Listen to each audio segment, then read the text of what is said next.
se acomodar,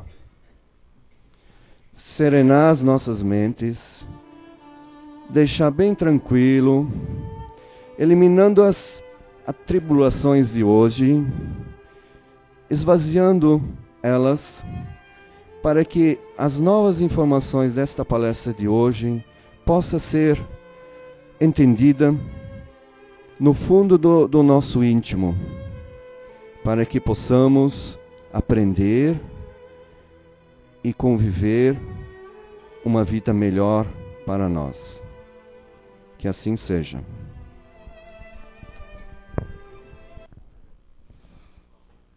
Eficiência da prece. Há pessoas que contestam a eficiência da prece, baseando-se no fato de que, se Deus conhece nossas necessidades, não é necessário que as revelemos. Acrescentam ainda que, como tudo se encadeia no universo pelas leis eternas, nossas preces não podem mudar as leis de Deus. Sem dúvida alguma, há leis naturais e imutáveis que Deus não anulará conforme os caprichos de cada um. Mas daí a se acreditar que todas as circunstâncias da vida estejam submetidas ao que se usa chamar de fatalidade, há uma grande diferença. Se fosse assim, o homem seria apenas um instrumento passivo, sem livre-arbítrio e sem iniciativa, e neste caso só lhe restaria curvar a cabeça aos golpes dos acontecimentos. Sem procurar evitá-los, não tentaria procurar desviar-se dos perigos. No entanto, Deus deu ao homem a razão e a inteligência para utilizar-se delas. Deu-lhe a vontade para querer, a atividade para ser ativo, porém, tendo o homem liberdade de ação em todos os sentidos, seus atos lhe acarretam para si e para os outros consequências conforme o que faça ou deixe de fazer. É por essa razão que certos acontecimentos acabam obrigatoriamente escapando ao que costumamos chamar de fatalidade, mas em que nada alternam a harmonia das leis universais. Da mesma maneira que o avanço ou o retardamento dos ponteiros de um relógio não anula a lei do movimento que rege o seu mecanismo. Deus pode, portanto, atender a alguns pedidos sem alternar a imutabilidade das leis que regem o conjunto, desde que se submetam à sua soberana vontade.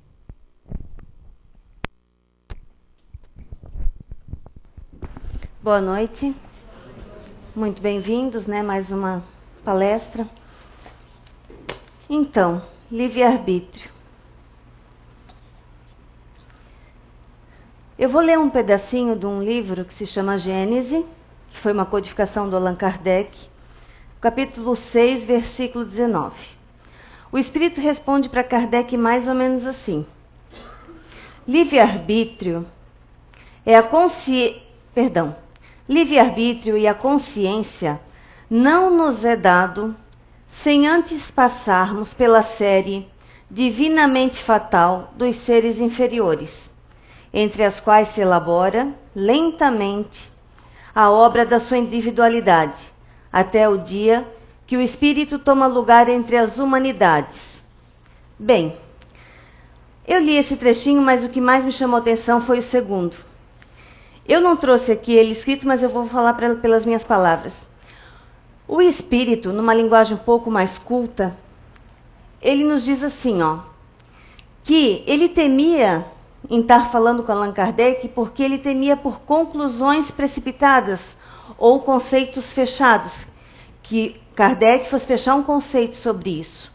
Porque há muito conhecimento ainda sobre livre-arbítrio, há muito conhecimento ainda sobre consciência, sobre discernimento, enfim, que ainda os espíritos não nos passaram.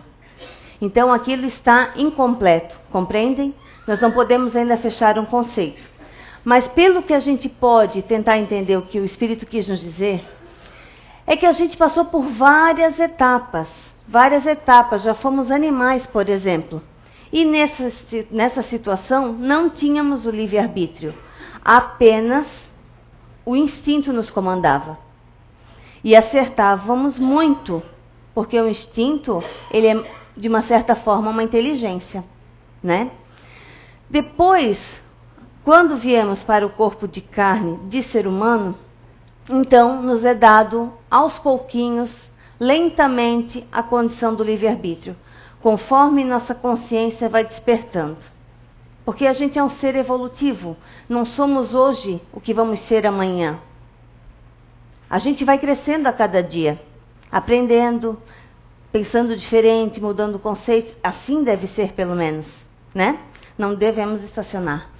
E aí, ele coloca assim, ó, nesse processo lento, nos é dado livre-arbítrio. Então, passamos a ter um pensamento, uma vontade, uma ação. E nessa ação, muitas vezes, a gente não discerne entre o bem e o mal. E acaba se equivocando. Não consegue fazer esse acerto. Com isso, com os nossos erros que a gente comete, nas escolhas que a gente faz, grandes escolhas, pequenas escolhas todos os dias, a gente vai acumulando débitos quando erramos. E que devem ser reparados. Não há nenhuma falta que a gente cometa aqui que não deverá ser reparada. Todas. Ah, mas isso é tudo de uma vez só? Tudo nessa encarnação? Não. À medida que está preparado para resgatar, à medida que as coisas vão acontecendo. Não é nada imposto e obrigatoriamente para hoje. Se a gente pensar um ano é muita coisa. Mas o que é um ano para uma eternidade? Se a gente tem cerca de 40 mil anos nessa trajetória evolutiva, em média, 40 mil anos, né, André? 40 mil. Já me equivoquei pensando que era 40 milhões, mas não, 40 mil. Então, pensa bem o que é isso. Um ano para 40 mil, né? Então, e aí, tem o danadinho do orgulho e do egoísmo que nos faz errar. É ele, nessas provas morais, nessas questões de escolha em que a nossa moral vai determinar. Mas a gente tem condições, no momento de qualquer ação, escolher. Mesmo que a gente tenha amiguinhos invisíveis, espíritos que de repente nos influenciam alguma coisa, o poder de decisão é nosso.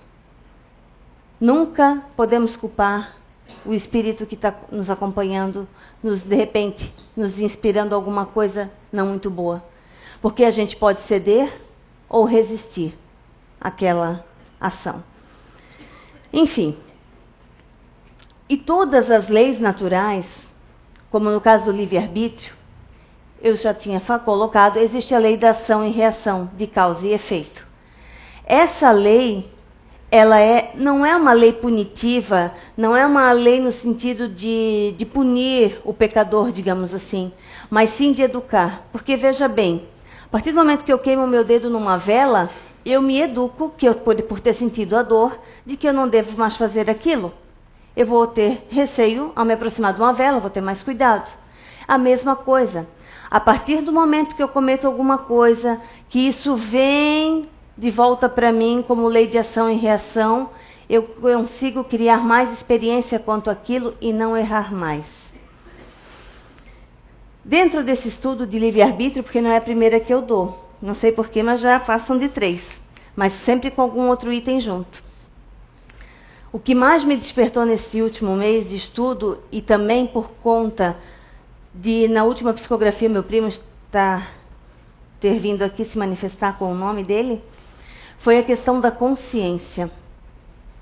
Porque, veja bem, esse meu primo ele não era espírita, pelo menos não que eu saiba, acho que nunca entrou num templo espírita, numa casa espírita, e veio se manifestar aqui. Então, assim, o que eu vejo é a questão da consciência, o quanto é importante a consciência.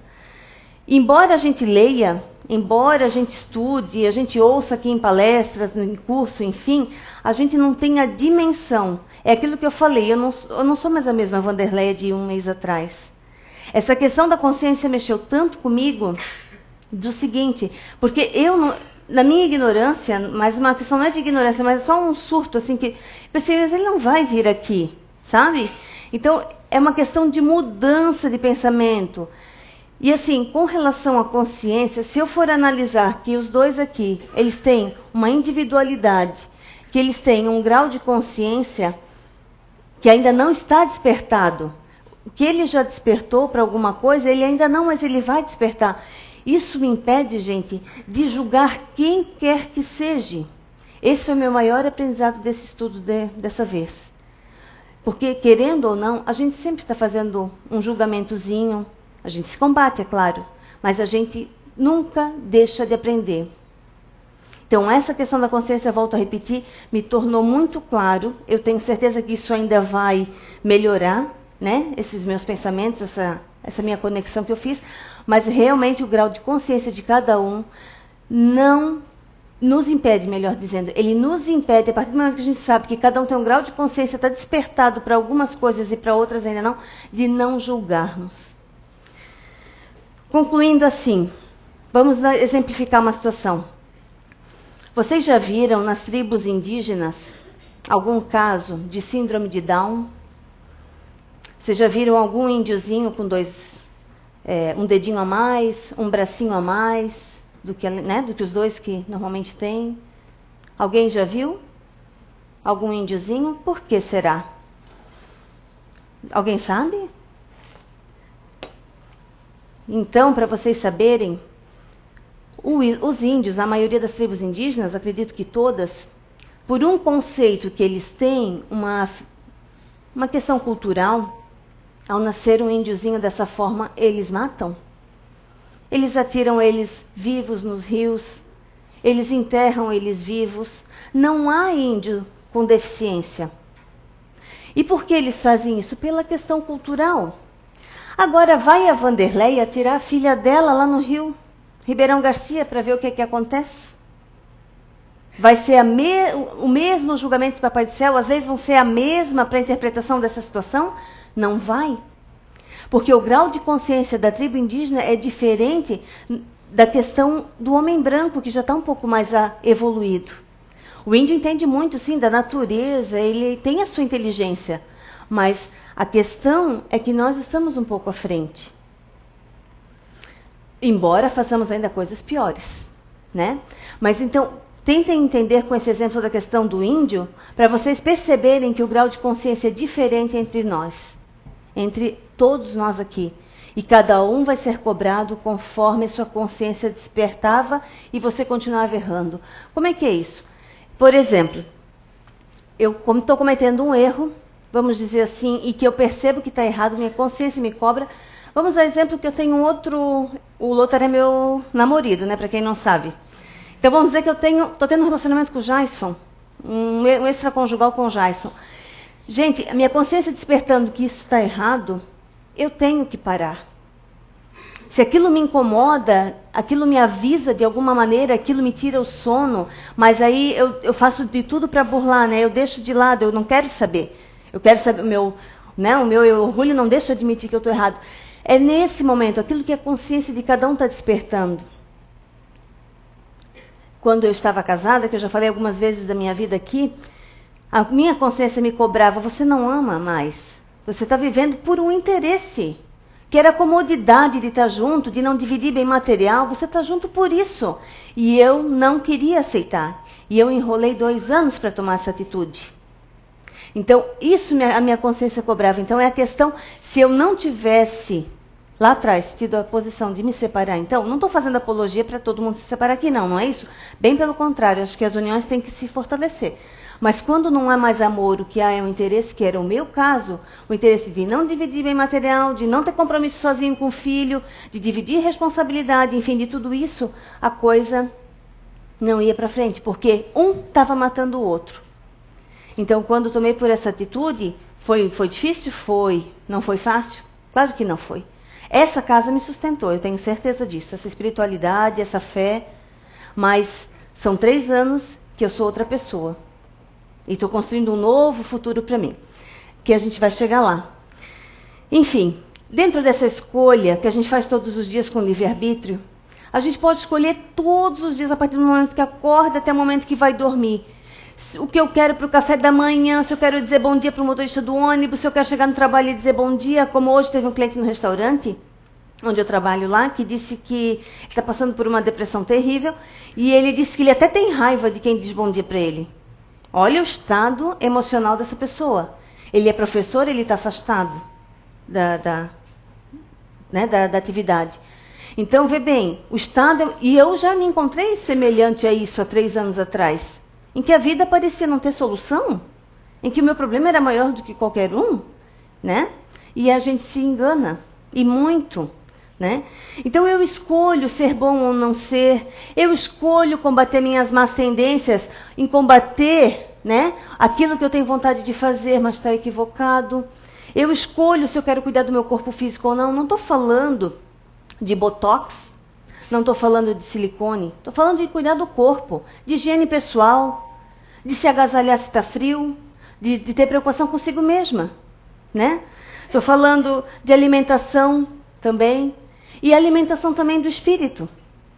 Porque quanta gente não procura Papai do Céu para nada, nem nas horas mais terríveis. E hoje eu também tive um depoimento, tá? Eu tenho uma irmã mais velha, que está sofrendo de uma doença que é chamada desidrose. Deixa eu só molhar um pouquinho aqui a garganta. É uma doença simples que eu digo, emocional. É como se o suor que a gente transpira a todo momento, mesmo estando frio, enfim, o corpo vai equilibrando a temperatura, né, através do suor. E esse suor fica preso nas palmas das mãos e na sola dos pés. Então a pessoa soa, mas aquilo não sai. Então formam bolhas, aquilo fica carne viva e coça muito. Ela ontem coçava debaixo do chuveiro as mãos até sangrar. Mas eu digo para vocês, a gente fala todos os dias eu não, porque eu quase não ligo para ela. Mas eu tenho uma irmã que liga praticamente diariamente, porque ela mora em outra cidade. E ela se recusa em falar em Deus. Ela simplesmente se recusa em admitir a possibilidade de que existe Deus. Minha irmã mais velha. Tenho 2 irmãos aqui hoje que podem confirmar. Então, é muito triste, porque uma pessoa dessa, aonde vai ter que chegar o caso, de situação física mesmo, para buscar força, para buscar recurso em algum lugar, para buscar, né, que seria a fé. Então, assim, a gente tem esse livre-arbítrio e ela tem, a gente tem que respeitar. Só que eu sei que uma hora a coisa vai ficar insustentável e aí ela vai ter que ceder, porque vai ser assim. E quanto mais ela resistir, mais a coisa vai ser pesada, que vai vir para cima dela. Aí vocês pensam, mas se você fala assim com essa frieza, com essa questão toda, sim, pode ser para muitos aqui uma frieza, mas não é uma questão de frieza, é uma questão de entendimento meu do quanto a dor é necessária para que a gente chegue lá. Quanto o Papai do Céu tem que fazer uso disso, porque de tão teimosos, de tão birrentos, rabugentos, sei lá o que a gente pode chamar, da gente mesmo nessas situações, né? Então, agora vamos mudar para fatalidade. Fatalidade no dicionário quer dizer que é a marca do que é fatal. Morte mesmo, né? Uma coisa fatal. E assim, ou então algo que predispõe, que não vai ter mudança, digamos, está predestinado, é aquilo, tem um destino traçado, certo? Mas o que o Espiritismo nos fala?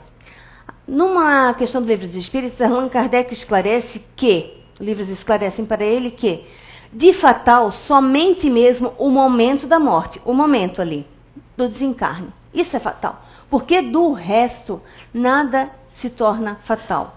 Nem mesmo as provas, que a gente pode estar predestinado, que a gente vai conversar um pouquinho depois, elas podem ser como programado, a gente pode mudar ou até piorar. Vamos lá. Veja bem, se eu, Vanderleia, tenho uma prova para passar nesta vida, que eu vou sofrer de determinada doença, certo? Por conta de alguma coisa que eu tenho que resgatar do passado. Mas o meu pensamento, a minha vontade, o meu sentimento vão interferir nesse processo e as minhas ações. Vão interferir e não vão determinar que aquilo que foi programado, inclusive está isso no Evangelho, que ele leu, que vai ser daquela maneira. Não há destino traçado para ninguém aqui. Nem aqui nessa sala e nem em qualquer lugar. Nós tecemos fio a fio todos os dias o nosso destino. Pelo que a gente faz de bom ou de ruim. Se eu fizer de bom eu vou colher lá na frente. E esse lá na frente a gente quer que já seja semana que vem, né?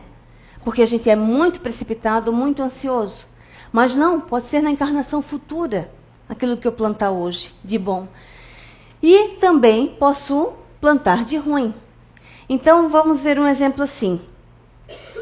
Tem um livro que diz uma história de um espírito, é o Hilário. Ele... Vamos ver aqui se eu acho. Perdão. Isso está no livro narrado por Hilário Silva, tá? O Saturnino Pereira era uma pessoa que trabalhava numa fábrica e era dito como um homem bom, todos adoravam ele. E certo dia lá no trabalho ele perdeu um dedo, certo? Perdeu um dedo, mas o pessoal ficou inconformado. Aquele homem bom perdeu um dedo. Essa história vocês já devem ter ouvido, porque ela é muito falada no meio espírita. E perdeu o tal do dedo. O homem ficou até assim, né? Perdi um dedo. Só que ele era trabalhador espírita já na época, de uma casa. E lá, naquela noite, nos trabalhos lá, uma entidade se manifestou e esclareceu o seguinte, que ele perdeu um dedo, mas que na verdade era para ele ter perdido o braço. Porque em outra encarnação, ele pegou o braço de um escravo numa desavença que houve lá e esmagou o braço da pessoa no engenho de cana provavelmente, esmagou o braço dele. Mas sem a consciência do que tinha feito, terminou sua encarnação naquela época. Quando desencarnou, passando a ter consciência do mal que tinha feito aquele homem, pela ação de jogar o braço dele dentro do engenho para ser moído, enfim, ele não se conformava. E para ele só quitaria essa dor, essa dívida, passando pela mesma situação, olho por olho, dente por dente. Então veio na situação, novamente, para perder o braço. Só que por suas ações, de bom homem no trabalho, bom talvez pai de família, enfim, não li o livro, né, mas eu só conto trechinho do episódio do livro, ele pôde ter a chance de apenas perder um dedo, pelo bem que fez. Aí eu digo para vocês, tudo na vida é olho por olho, dente por dente? Não existe na verdade isso. Não existe, até porque, veja bem, não tem aquele ditado, ladrão que rouba, ladrão 100 anos de perdão? Veja bem, se ele rouba ele, então ele tem que roubar alguém porque para ter os 100 anos de perdão. E esse alguém é outro. E a coisa não para. E a intenção de Papai do Céu não é, jamais alguém vai nascer para roubar alguém, para assassinar alguém, para qualquer coisa alguma de mal. E sim, o homem ele nasce para fazer o bem, porque o seu objetivo é o progresso. Então, assim, não existe essa questão de olho por olho, dente por dente. Com ferro fere, com ferro será ferido. Não existe isso. Para Papai do Céu, o que existe, você errou, você tem consciência do seu erro, você se arrependeu, então vai reparar.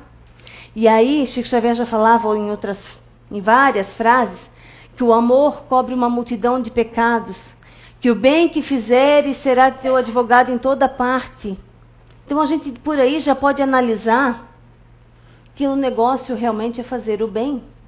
E não se preocupar com o que a gente fez em outrora ou não fez, isso tudo vai vir lentamente para a gente resgatar. E os nossos resgates estão mais realmente dentro de casa, com os familiares, no trabalho, nos locais em que a gente passa a maior parte do nosso tempo, né? Esses sim são os nossos resgates. E a gente quer grandes provas, né? Grandes missões ou grandes não sei o quê, para se sentir realmente que está, de repente, quitando alguma dívida, e não é. São nas simples coisas, que depois eu vou ler um texto fantástico do Emmanuel, que vocês vão compreender bem. Enfim, agora vamos falar um pouquinho também sobre, falando em morte, existe a hora da morte marcada, está marcada a nossa hora da morte. A Vanderlei vai desencarnar, até coloquei uma data aqui, 20 de agosto de 2022. Quem sabe, né? Mas não. Não existe, como eu falei que um ano não é nada para uma eternidade, um dia mais, um dia menos, isso para a espiritualidade eu acho que não intervém em nada. O que ocorre é que eles começam a programar, já está programado, se está tudo dentro daquela média ali, então eles vão preparar o momento do desencarne. E a pessoa já sabe mais ou menos, quando encarna, pode saber se é um espírito mais evoluído, se teve condições de estar junto para preparar, programar a sua reencarnação, ele até pode já saber o gênero de que vai morrer. O gênero quer dizer, se ele está inserido naquela sociedade, ali tem mais chance disso, daquilo, daquele outro, então mais ou menos ele sabe que de alguma daquelas coisas ele pode vir a ter, né, ser o óbito dele. Mas na verdade data firmada não tem, até porque, vamos dar um exemplo assim, quando a gente então tem a programação da reencarnação e a gente vem para cá, cada um de nós aqui temos uma quantidade de fluido vital para durar, vamos dizer assim, 70 anos. Só que a minha conduta na minha vida vai determinar se isso vai ficar pelos 70 ou se eu vou reduzir pelos 60, ou até mesmo antes, né? Ou então vou até, de repente, ampliar um pouquinho. Por quê? A alimentação que eu tiver, a gente sabe disso, né? Que o corpo físico precisa de uma alimentação adequada, né? O cigarro, o uso de drogas, noites mal dormida, enfim, eu até diria assim, ó, muita balada, né? Muita coisa na rua, exposto assim realmente a frio, calor, chuva, sereno, enfim, isso abaixa a imunidade, a gente sabe disso.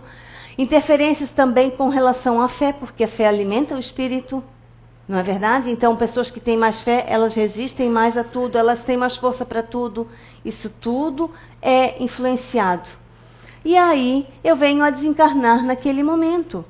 Mas é um momento X, não quer dizer assim, data, sabe? Dia tal, mês tal, ano tal e hora tal. Não é dessa maneira, até porque eu altero esse processo. Quem é aqui que já ouviu falar que o Divaldo, que é esse grande orador espírita, né, brasileiro, ele já recebeu uma moratória de alguns anos aí, pelo trabalho que vem fazendo. O Divaldo já era para ter partido daqui. Mas, pelo trabalho que faz e por tudo ainda que tem para fazer, foi concedido mais alguns anos. Né? Até eu lembro que numa palestra que eu fui dele, ele era mais ou menos assim, vamos supor que nós estamos em 2013, vamos dizer que agora em 2013 ele tivesse uma palestra em Portugal, e aí era em 2010, e com o Divaldo tem que ser assim, tudo muito antes, né? Ele tem que, se você quiser trazer ele para algum evento, é 1 ano ou 2 de antecedência, porque ele tem muito compromisso. E aí ele perguntou para o mentor dele se ele poderia aceitar. Aí o mentor disse que sim. Então ele disse, então até lá eu vou estar vivo. Ele já sabia disso, né? Então até lá vocês vão me segurar aqui.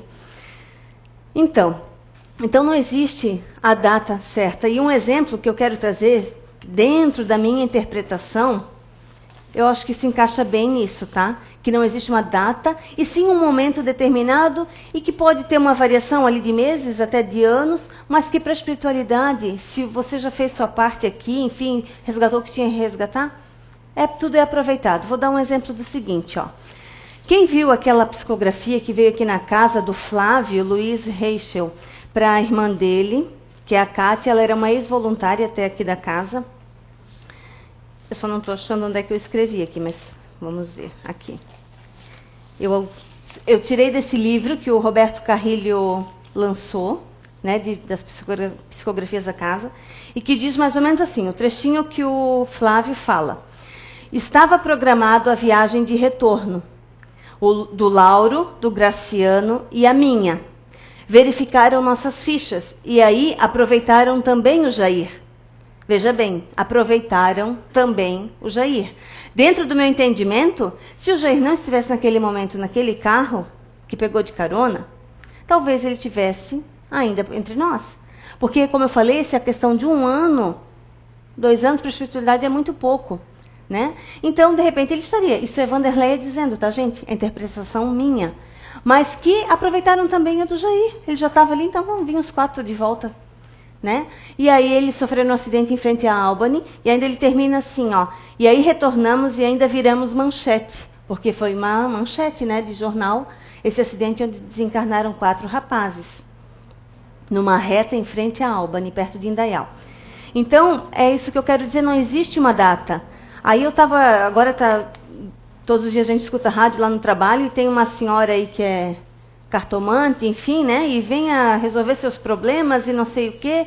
Tenho certeza que se eu chegasse lá eu ia saber, né? De repente um dia, assim, se eu perguntasse quando é que eu vou morrer, ela vai dizer dia tal, tal, tal. Mas é enrolation, gente, não existe isso. Nós tecemos o nosso futuro, nós fazemos a cada dia, né? Então, vamos lá. E sobre tragédia coletiva? As tragédias coletivas, tem um exemplo aqui, ó. Um piloto de avião, isso é num livro de André Luiz, que ele está narrando. Um piloto de avião que entra num nevoeiro denso, assim, não consegue ter mais visão de nada e se bate de frente, né, com a montanha. Era a intenção desse piloto derrubar esse avião, de matar tanta gente? Com certeza não. A intenção dele era fazer o máximo, né? O melhor possível ali porque um carro, numa tempestade de granizo, enfim, né, chuva forte ou até de nevoeiro, a gente para o carro em qualquer lugar mais seguro que a gente encontre, é muito tranquilo, e a gente fica esperando passar. E um avião vai, né, aterrissar onde? É totalmente diferente. E aí esse piloto se chocou contra a montanha. E as vítimas que estavam nesse avião eram pessoas suicidas que tinham se atirado de altos prédios e tinham se espatifado, digamos assim, né, o corpo totalmente, né, mutilado lá embaixo. Ou então pessoas que daí lançaram pessoas dos prédios, né, para assassinar de alguma maneira em situações diversas. Então, na verdade, eram pessoas que cometeram semelhantes situações e que, ligadas pela mesma vibração mental que ainda torturavam, tinham que quitar esses débitos. Então, na consciência deles, para quebrar isso, só passando pela mesma situação. Então, tem vários resgates coletivos. Não dá para dizer muitas vezes quais são e quais não são, eu não teria condições disso, né? Muita gente cogita que a Boate Kiss lá em Santa Maria foi. Pode ser, mas a espiritualidade eu acho que valia a pena eles confirmarem, né? Porque nem tudo é resgate coletivo. Por quê? Porque tem a imprevidência, a irresponsabilidade do homem. Se eu chegar agora e quiser fazer qualquer coisa aqui, que por a vida de vocês em risco, a culpada é quem? Sou eu. Então, nem tudo é resgate coletivo. Nem tudo, talvez era para ser assim. Mas a gente procurou de alguma forma, ou alguém procurou até mesmo por vocês, se for o caso de eu fazer qualquer coisa agora para prejudicar vocês. Então, irresponsabilidade do homem, coisa que não foi responsabilidade daquele piloto. Ele não pôde prever naquela época o nevoeiro, enfim, se defender daquilo. Então, sem intenção alguma de que aquilo acontecesse, ele chocou o avião contra a montanha. Não havia intenção. Agora, tem muita gente que por irresponsabilidade e imaturidade provoca situações que daí não são resgates coletivos. Enfim, vamos ver o que tenho aqui mais. Vou dar um exemplozinho, que já está quase na hora. Vou colocar a minha situação e a do Lothar, né? A gente se conheceu fazem 2 anos. O Lothar, para quem não... Acho que ele não colocou essa situação aqui ainda para ninguém, mas o Lothar ele passou por uma situação de choque elétrico de alta tensão. E teve uma experiência de EQM mesmo, de visitar o outro plano, ter visões daquela região, enfim, contato com os espíritos lá, e retornou para o corpo. Então, quando não é a sua hora da morte, você retorna. Que foi o caso dele. Porque eu achei muito interessante isso, porque de fatal só a hora da morte. Então, não era para acontecer com ele. O acidente até pode ter acontecido para provocar, mexer alguma coisa na vida dele, melhorar, mudar, criar outros valores. Mas a morte em si ainda não era o momento, ele tinha muito o que fazer aqui. Então, ele retornou. Né? E o meu caso também, quando eu tinha 2 anos de idade... Isso a minha mãe conta, ela pode até exagerar um pouco, mas eu fazia as palavras dela. Eu tinha 1 ano e 7 meses de hospital. Era um dia em casa, 30, 40 em hospital. Um dia em casa, 30, 40 em hospital. Por conta de pneumonia e bronquite, enfim, tudo que vocês puderem imaginar a nível respiratório. E assim, é um acaso, sei lá, eu ainda estar viva, porque eu tenho certeza, não sei se alguém, os nomes que eu vou falar aqui, doutor Leitão, doutor Conrado Balsini, eram os médicos da época, se alguém foi paciente ou, né, cuidou dos seus filhos com eles, tenho certeza que se eles se lembrarem de mim, um dia, eu sou a fulana de tal, e você ainda vive? Eu acho que é essa resposta que eu vou ter deles, essa resposta não, você ainda está viva? Porque eu era mais morta do que viva. E naquela época, ir para Florianópolis, Curitiba, isso era muito difícil. Né? O transporte, enfim, não é como hoje, né? Que você pega um carro e em 2 horas você está em Florianópolis, onde tem um recurso melhor. Então, o que eu quero dizer com isso? Não sei, eu estou aqui. E aí, mas o melhor no sentido desse aprendizado que eu quero passar para vocês, no que eu acho que vale a pena eu passar, o que eu estou fazendo da minha vida? Eu não poderia ser uma fumante? Poderia, né? Mas o meu livre-arbítrio, a minha consciência do que eu fui até os 14 anos de idade, com essa questão de problema respiratório, me faz pensar que uma fumante nessa encarnação eu não posso ser jamais, ou se eu tenho para viver mais 20, 30, 40 anos, eu vou reduzir isso, e muito, se eu fumar. Então é isso que eu digo, que a gente tem que saber as nossas limitações, aquilo que o corpo responde, né? Aquilo que você já viveu, e começar a fazer uma análise das nossas condutas, né? Eu sei que se eu fumar, eu já sou uma mulher morta. Já estou assinando meu atestado de óbito. Por conta de todo esse passado que eu tive na infância com isso. Aquelas benzetacil, né? Dispacilina injetável, isso aí era uma maravilha e era quase sempre. Né? Até os 14 anos eu lembro que era assim, tomei 7 seguidas, assim, até na perna chegavam a me aplicar. Enfim, vivia no hospital por conta disso. O que eu fiz na outra vida, não sei. Não sei se fumei muito, não sei se asfixiei pessoas que mereça esse tipo de prova nessa encarnação, sofrer por essas mesmas questões respiratórias, não sei. O que eu sei que hoje eu quero melhorar, eu quero fazer melhor, né? E é o que a gente vai ler agora aqui, nesse texto, que é maravilhoso. A gente está com um probleminha nesse aparelho, então eu não trouxe o vídeo, mas quem quiser assistir, ele está no YouTube. Procura por Fatalidade e Livre-Arbítrio que vai estar lá. É um trechinho do livro do Chico Xavier, psicografado, né? Por ele, através do Espírito de Emmanuel. E o nome do livro é Nascer e Renascer. Então vamos prestar atenção, eu vou tentar ler bem pausadamente para vocês lerem que é isso que acontece conosco. E a gente tem que mudar. Fatalidade e livre-arbítrio. Antes do regresso à experiência no plano físico, nossa alma em prece roga ao Senhor a concessão da luta para o trabalho do próprio reajustamento. Solicitamos a reaproximação de antigos desafetos. Imploramos o retorno ao ciclo dos obstáculos, que nos presenciou a derrota em romagens mal vividas. Suplicamos a presença de verdugos, que seriam inimigos. Suplicamos, gente, a presença de inimigos, com quem cultiváramos o ódio, para tentar a cultura santificante do amor.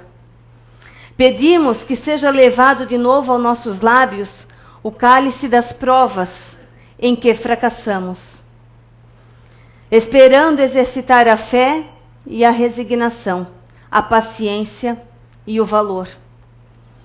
E com a intercessão de variados amigos que se transformaram em confiantes avalistas das nossas promessas, obtemos a bênção da volta. Efetivamente, em tais circunstâncias, o esquema de ação surge traçado, que é o que a gente colocou. Está traçado, semi-traçado, porque a gente altera. Somos herdeiros do nosso pretérito e, nessa condição, arquitetamos nossos próprios destinos. Vamos arquitetar aqui. Entretanto, imanizados temporariamente ao veículo terrestre, temporariamente, porque 70 anos é temporário, né? Como a gente estava falando antes, acariciamos nossas antigas tendências de fuga ao dever nobilitante. Instintivamente tornamos despreocupados à caça de vantagens físicas, de caprichos perniciosos, de mentiroso domínio e de nefasto prazer. O egoísmo e a vaidade costumam retomar ao leme de nosso destino, e abominamos o sofrimento e o trabalho, quais se nos fossem duros algozes. Quer dizer, o sofrimento e o trabalho, a gente entende isso como uma dura pena, e, no entanto, é a pena que precisamos para vencer, para melhorar, para superar. Quando somente com o auxílio deles conseguimos soerguer o coração para a vitória espiritual a que somos endereçados. É por isso que a fatalidade e o livre-arbítrio coexistem nos mínimos ângulos de nossa jornada planetária. Geramos causas de dor e alegria, de saúde ou enfermidade, em vários momentos de nossa vida. O mapa de regeneração volta conosco ao mundo, consoante as responsabilidades por nós mesmos assumidas no pretérito remoto e próximo. Contudo, o modo pelo qual nos desvencilhamos dos efeitos das nossas próprias obras facilita ou dificulta nossa marcha redentora na estrada que o mundo nos oferece. Aceitemos os problemas e as inquietações que a terra nos impõe agora, atendendo aos nossos próprios desejos, na planificação que o ontem organizamos, fora do corpo denso. E tenhamos cautela com o modo da nossa movimentação no campo das próprias tarefas, porque conforme nossas diretrizes de hoje, na preparação do futuro, a vida nos oferecerá paz ou luta, felicidade ou provação, luz ou treva, bem ou mal. Enfim, é fantástico porque relata bem que a gente vem com uma história para cá, semi-traçada, mas que a gente continua modificando ela a todo momento para melhor ou para pior. Obrigada.